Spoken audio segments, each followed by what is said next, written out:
All right, let me start a little bit before we talk about some of the policy activities that are going on. I want to give you a little bit of an update, just kind of recap a few things on the economic side, because I think certainly what we experienced in 2020 has shaped the activities that we've been doing and the policies that we've been advocating for.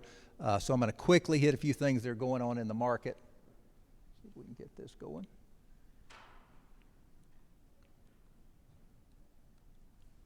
There we go. So what did we see when COVID hit? And this is important when we talk about what happened on the demand side. And it started with the consumer, and then it rippled all the way back through the supply chain. And we saw it when it's made its way back to prices. But just kind of keep in mind what we have seen in terms of apparel spending in the United States by consumers. So quickly, we just look at the quarterly data that was out, and we look at those last 4 points, which are the 4 quarters of 2020. And we compare that back to what we would have been seeing in 2018 and 2019. You know, you add up all those, the declines that we saw in 2020, and that was about $70 billion less in spending in store than in 2020 than what we had in 2019. Yes, and we did see a change in purchasing patterns. So we saw, the purchases pick up a little bit in e-commerce, online sales, Amazon, all of those types of things. So we picked up about $12 billion. But just keep in mind, we lost $70 billion in-store sales, and we gained back only $12 billion of that. So that should have been about a loss of $58 billion that we saw at the consumer level. It's starting to come back, but if we look at the most recent monthly numbers, we are still seeing purchases of apparel at the retail level in store for the most recent monthly data about 10% below where it would have been pre-COVID levels. So just know recovery's happening, but we're not back yet. I think the other thing we're seeing is we look at, there we go, back up here. We look at world mill use. The change that occurred in terms of world mill use, we look at the 2019 crop, and this is when, of course, the latter part of the 2019 crop year is when COVID really hit. And we look at the USDA monthly numbers. We were coming in at a number of around 120 to 125 million bales is what we thought consumption would be. They started to make those adjustments and significant adjustments. And right now, we think in the 2019-2020 crop year, we wound up at around 102 to 103 million bales. So we lost 14% of consumption. Now, it has fortunately been somewhat of a V-shaped pattern in terms of the decline that we saw and now the recovery. So we're back up, and USDA saying somewhere around 117 million bales as we look at the current crop year. So we've seen that recovery. We're not back to pre-COVID levels, though, and I think we need to keep that in mind as we just think about where we go from this point forward. But it is recovering, and that's the positive. U.S. textile industry, it felt the impacts, and it was severe. And we typically, these are monthly numbers, they're annualized. You typically think about the U.S. textile industry taking 3 million bales of the U.S. cotton crop. And that's the number we were running at roughly before we got to COVID. And then we started in the March, April, May, June, July period. And when we talk about April, that was largely a month where it was shut down. We're off 86% from what we would have been pre-COVID. We've started to pick that up. We're running at about an annualized rate of around 2.5 million bales. So if you think about pre-COVID being 3 million bales, right now we're about 2.5 million bales. So we're still running about 16% or so below where we were a year ago. Demand's coming back, but it's not all the way back yet. We did, though, see, as we look at calendar 2020, still optimism or at least decent performance in the export markets, despite all the challenges. Now, if we were to break this down by quarters, the thing you would have saw is that business really dried up in the second quarter, and we shipped a lot less in the second quarter of calendar 2020 than we normally would have expected. But we started to see some of that come back in the third and fourth quarter. But you really can point to, when you look at those key markets, what really drove those export numbers in total in 2020 was the fact that China stepped in and purchased about 5.5 million bales of U.S. cotton in this calendar year. I'll talk about that more when we talk about trade issues because a lot of that goes back to the Phase 1 agreement that was put in place. Other key markets, Vietnam, Pakistan stepped in as well to be a larger market for U.S. cotton, and Turkey still continues to be a consistent market. So those are some of the dynamics that we look at in terms of the overall demand side.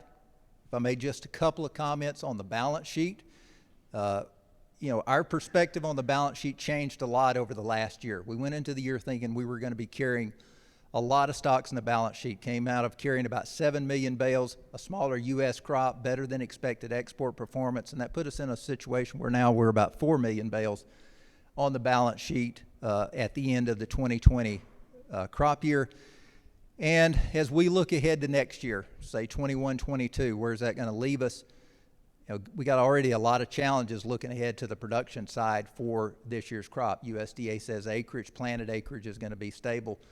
You all know the weather challenges, the dry conditions that's already there in a big way. So I think, an above average crop in the United States is unlikely in 21 unless we see a major shift in the weather pattern.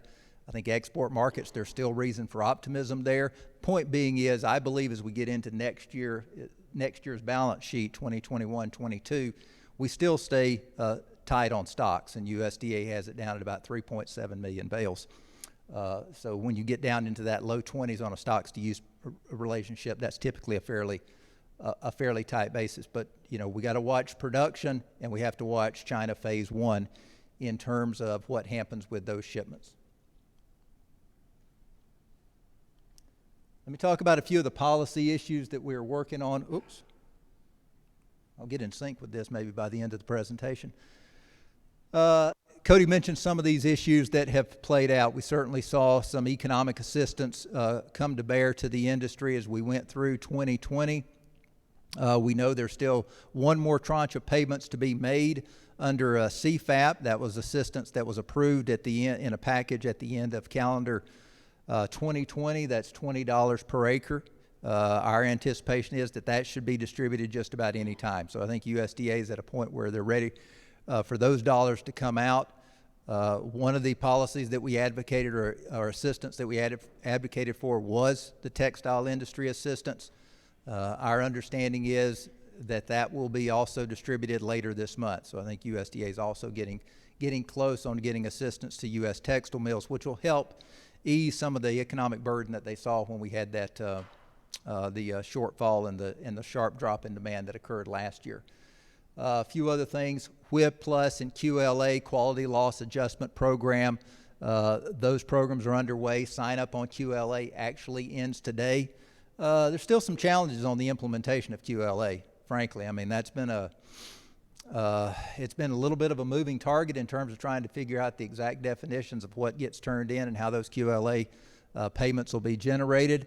Right now, we're dealing with a little wrinkle, a bump in the road, if you want to call it, on eligibility for cotton, and not only cotton. There's some other crops included in that, but if a producer received a crop insurance indemnity payment that also included indemnities where the production account was adjusted because of quality losses and also received a WHIP Plus payment, then right now ineligible for any QLA payments. So we're continuing to see if we can follow up with USDA.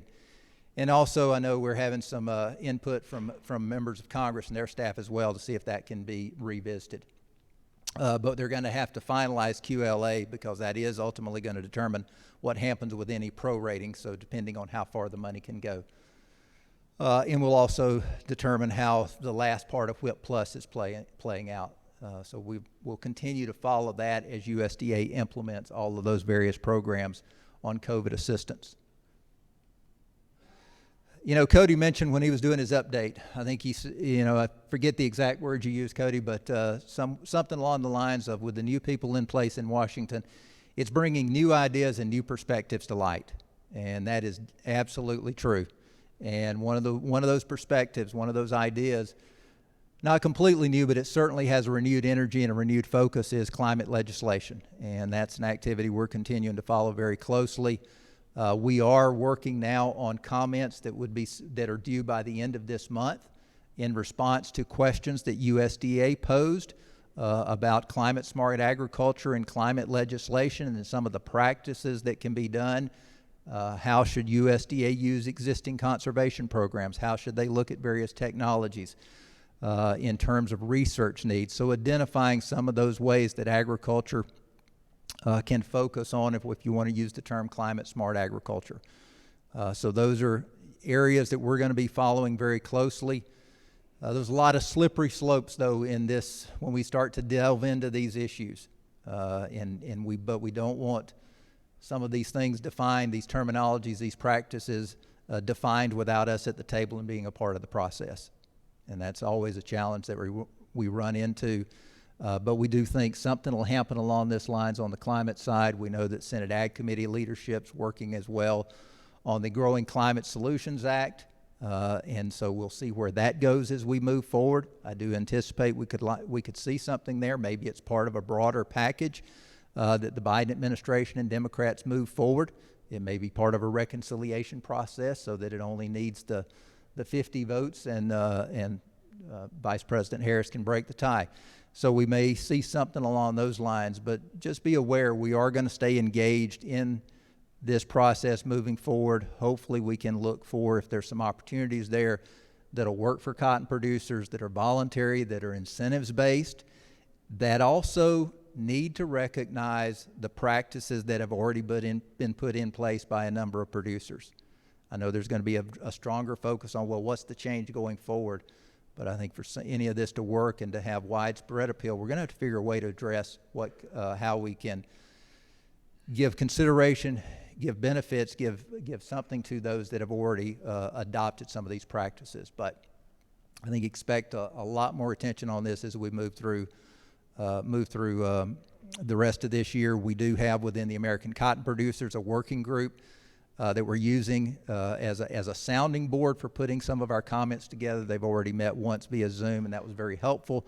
We will also, when ACP meets next week in a virtual format, we'll spend a lot of time on climate legislation and carbon markets and trying to dig into those a little bit further and educate our producer leadership about the opportunities there, the potential pitfalls that exist as well. See if we can get that to go. There we go. All right. Let's talk about trade issues. And specifically, we'll start with China.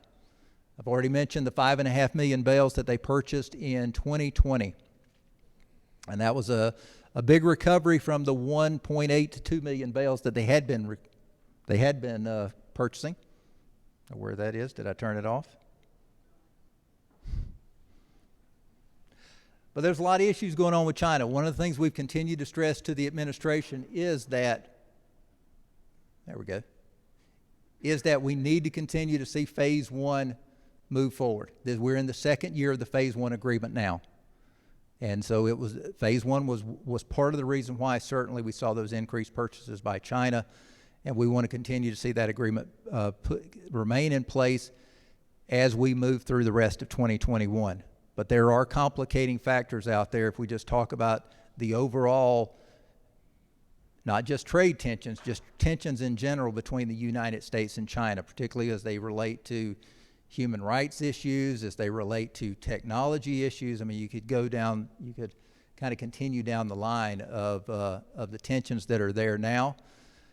One of the developments that you should be aware of, if you're not already, is that over the course of the last 12 to 18 months, and so a lot of this occurred under President Trump's administration, was to put in place what's referred to as WROs. And what a WRO stands for is a withhold release order. And basically what that means is that if products show up at the U.S. port that Customs and Border Protection has deemed to be produced with forced labor, and specifically when we talk about forced labor issues in China, it is in the Xinjiang, the western region of China, then those products will be held at the port.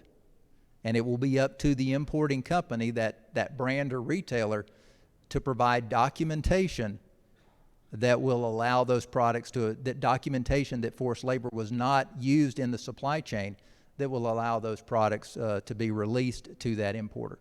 And that takes about a 3 to 4 month process to collect that documentation. But what it means is that brand or retailer is trying to work all the way back through the supply chain to figure out where all the production points along the line were, and ultimately who supplied the fiber that went into what country supplied the fiber that went into those products. So right now there's import restrictions on all cotton and textile products that are deemed to be coming from Xinjiang. We don't get a lot of products directly from a company in Xinjiang, but it does come, obviously a lot comes from China. And we know some of those WROs have already been put in place, and this will be one to continue to watch as we go forward.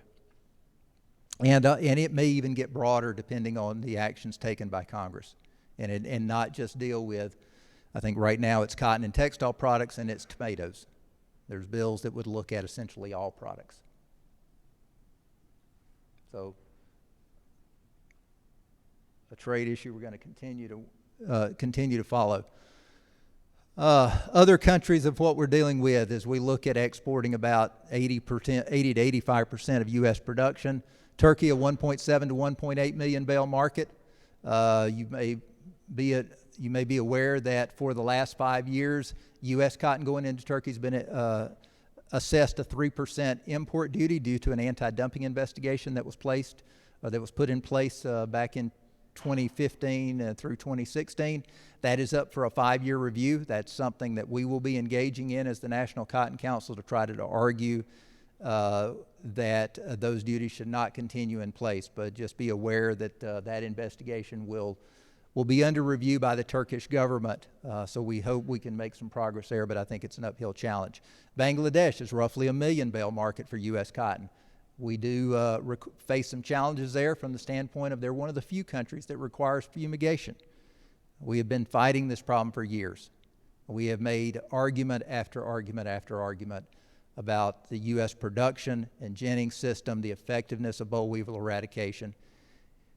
It's an uphill battle, but we're still continuing to make a push on that, and we've even had some recent activities in just the last month or so to try to fight that. India's another market, smaller market for upland cotton. There's some potential there for Pima cotton. They just put in another 10% tariff on all cotton imports. So there's a lot of trade challenges when we look across the globe. This is just a small snippet. I think one of the other issues, not even really going to delve into it in any great degree here, but just the overall attitude of the Mexican government regarding crop protection products, regarding biotechnology. That's one we will watch closely. We're not the only agricultural commodity watching those challenges. So just be advised, plenty of things going on the trade front, plenty of obstacles that our merchandisers have to navigate through to make sure to find a home for a significant part of U.S. cotton.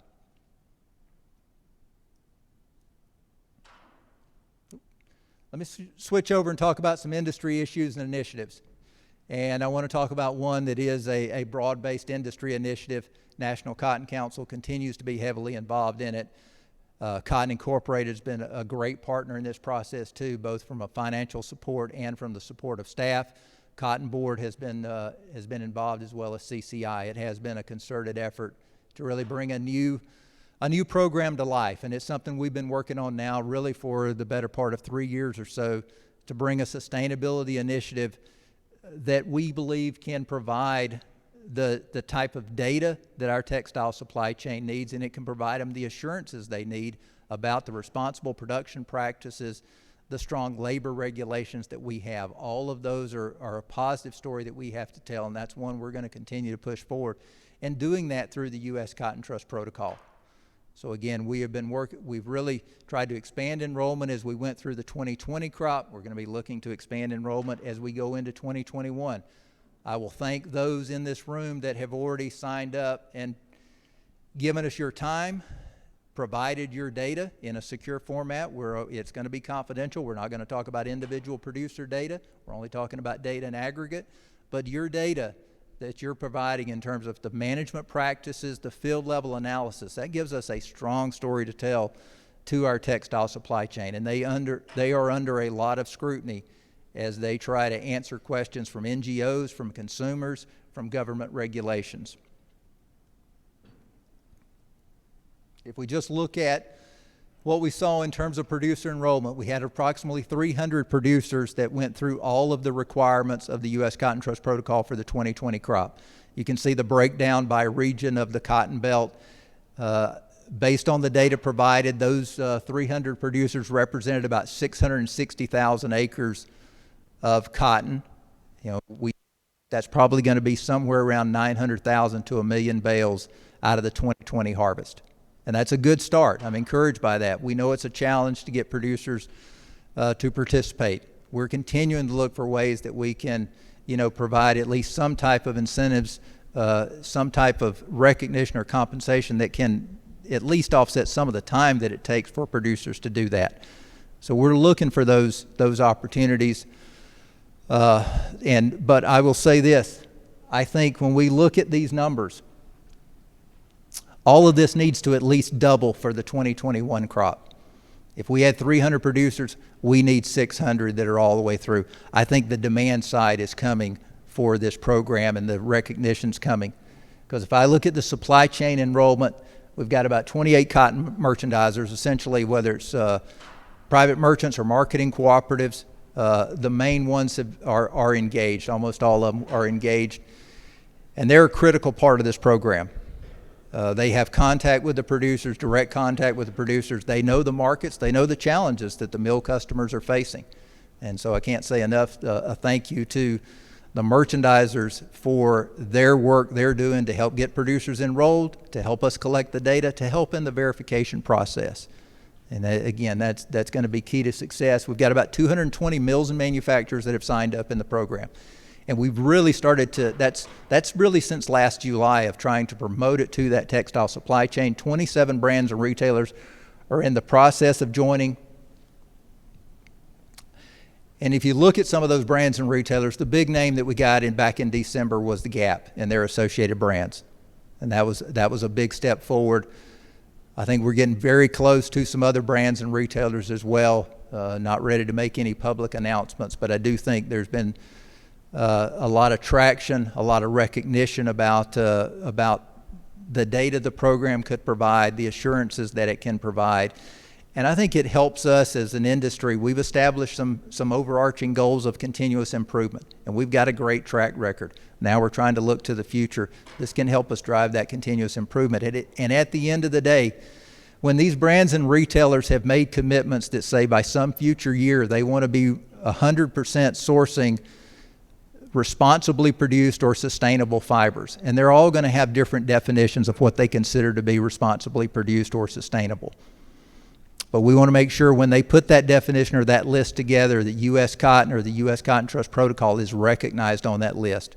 It's going to be what we need to make sure that there's a demand base for U.S. cotton.